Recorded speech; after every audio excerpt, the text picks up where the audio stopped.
Alright, hello guys, how's it going? In today's video, we're going to be taking a little bit of a look at a moderate to long range outlook into the temperature pattern and also the storm pattern. It looks like some snowstorms are definitely possible, and the GFS model even has multiple big snowstorms heading all the way across the United States, impacting many different regions. So we're going to need to talk about all of these things within this video.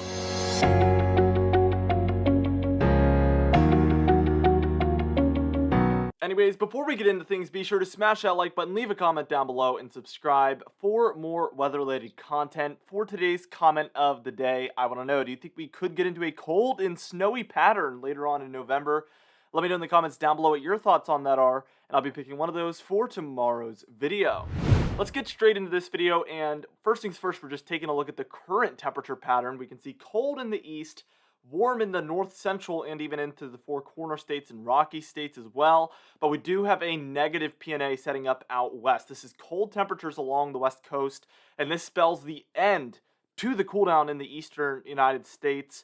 And as you can see, by the time we reach November 11th, that's going to be 5 days from now, you can see that we do enter into a warm pattern here in the central and eastern United States, and we enter into a very cold pattern out west. Now, as I've mentioned before in previous videos, this pattern is not expected to last too long because by the 13th, 2 days later, look at that, another major Arctic blast heads into the United States and a very warm pattern sets up out west. That's a positive PNA, and that encourages that colder air to stay in the eastern United States. The greens here are indicating 10 to 15 degrees below normal. And then those dark reds are indicating 10 to 15 degrees above normal out west. So we have this very dramatic pattern.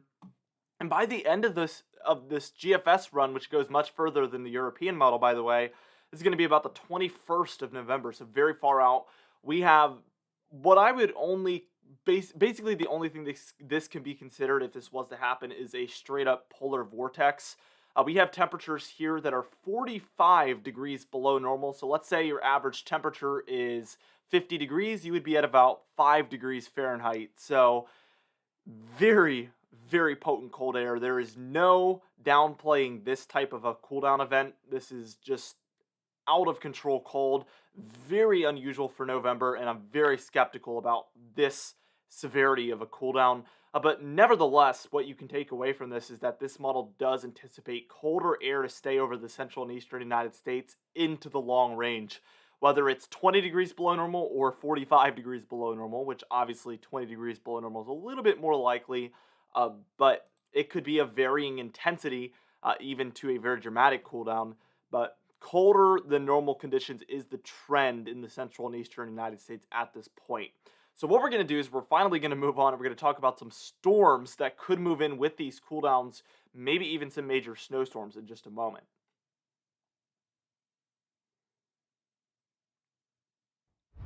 Now, the interesting thing that I don't really address on any of these frames is that this is the GFS model, but we do have excellent support from the European model as well. At the end of this video, we're even going to take a look at the teleconnections to show why this has some pretty good legs to stand on. This isn't just a model calling something very random. It has very significant model support and ensemble support behind it with the PNA, the NAO, the AO. We're going to take a look at all those things at the end of the video. But the interesting thing is not only does the GEFS model, the GFS ensemble model show support, but also the European ensemble model is right there with it. So we have excellent support to really just solidify the idea that we could be dealing with a very cold middle and late portion to the month. So that's very interesting, and we've been waiting for months for a pattern like this, and we're kind of due for it at this point this fall. We're taking a look at this nor'easter, and if you're down in the southeast, you're feeling this one a lot. We've had a lot of flooding down there in Florida, especially yesterday, and it is going to continue through the day today.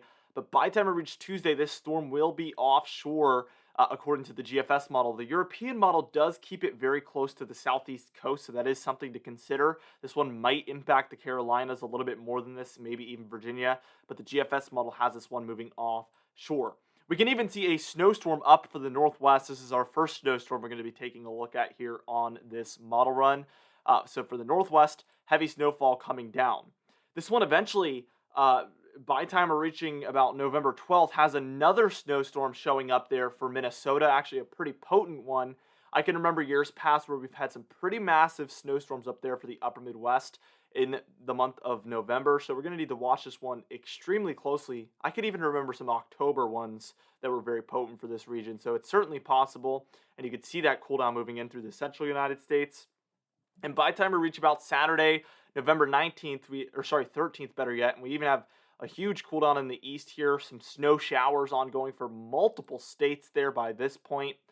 So snow is going to be possible for a lot of different folks actually throughout this pattern we're going to be in. And even by the time we reach about 2 p.m. on Monday here, you can see we do enter into a pattern of generally some colder air in the east still, but even some snowy conditions for New England, maybe even the Ohio Valley, maybe even some lake effect going on here by this point. Super, super interesting pattern we find ourselves in here. And even really, when we move on here, we're going to see some even bigger snowstorms in just a moment as that pattern gets even more intense. Obviously, you saw in the GFS model, it calls for much colder air later on. That would support some snowier type storms. And then we're going to take a look at those teleconnections at the end to see what kind of support we have for this type of a pattern.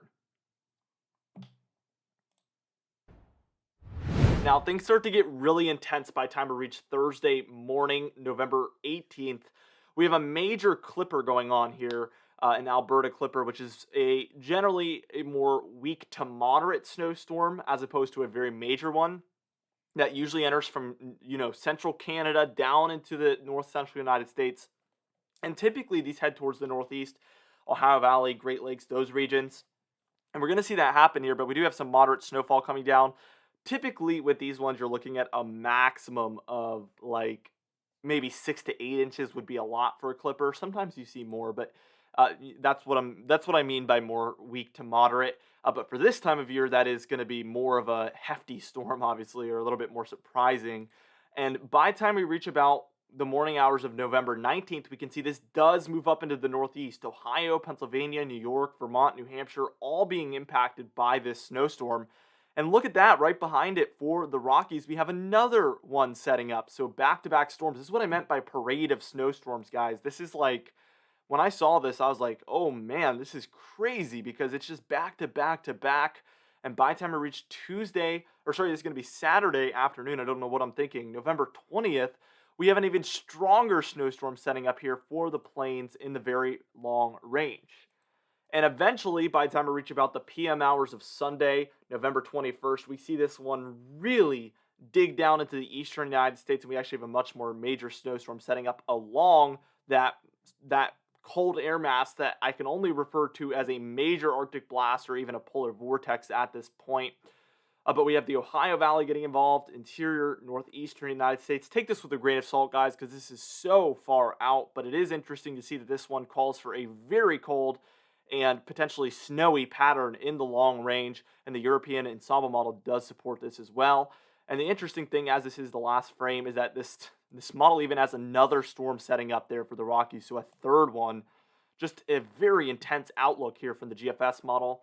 And here's the reason why this all is happening. You've heard me talk about how our Arctic oscillation has been in its positive phase throughout the entire fall, just gathering intensity and just gaining strength up there in the polar regions. We see that the Arctic oscillation, or AO, how it works is in its positive phase, the Arctic regions of the world really just hold on to that cold air and it just gains intensity. In its negative phase, it releases that cold air to enter into other regions of the world. So usually in polar vortexes or Arctic blasts, we're in a negative AO because it's that Arctic air diving down away from the Arctic regions. But when it's in its positive phase, we don't see that happen. And we've been in a positive phase for most, if not all, of September and October and thus far in November. But as you can see, this one dips below that neutral line around the 13th and 14th there, goes positive again, but then dips even further negative around the 20th. So this is why the later portion of this month could feature some very cold air. And with how it's been gaining that intensity, how the AO has just been strengthening and strengthening and strengthening because it's been positive for so long, it's going to be even more potent. This thing has just been supercharging for so long, and I'm very curious to see what it's going to do.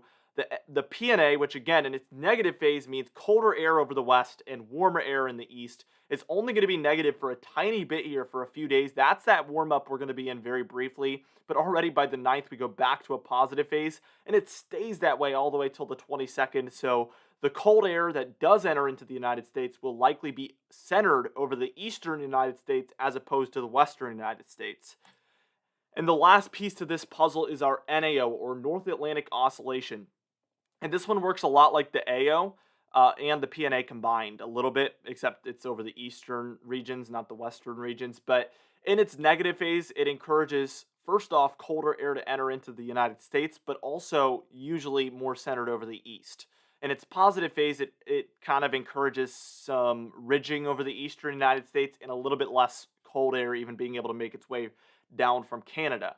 We can see this one is a lot like a roller coaster, but it's in its positive phase. It's going to go negative a little bit, then positive, but then very negative, a little bit positive, and then very negative again. So we do have these negative phases showing up. And just like the AO, this one has really hesitated to go negative a lot so far this fall. So if we do get this to line up in its negative phase with the negative AO, with the positive PNA, watch out, because that is a deadly trio right there for a lot of cold air and potentially some snowy conditions. So we're going to be watching here at Direct Weather very closely for that. For today's confidence tab, as it pertains to the snowstorms, our confidence is a 2 out of 6.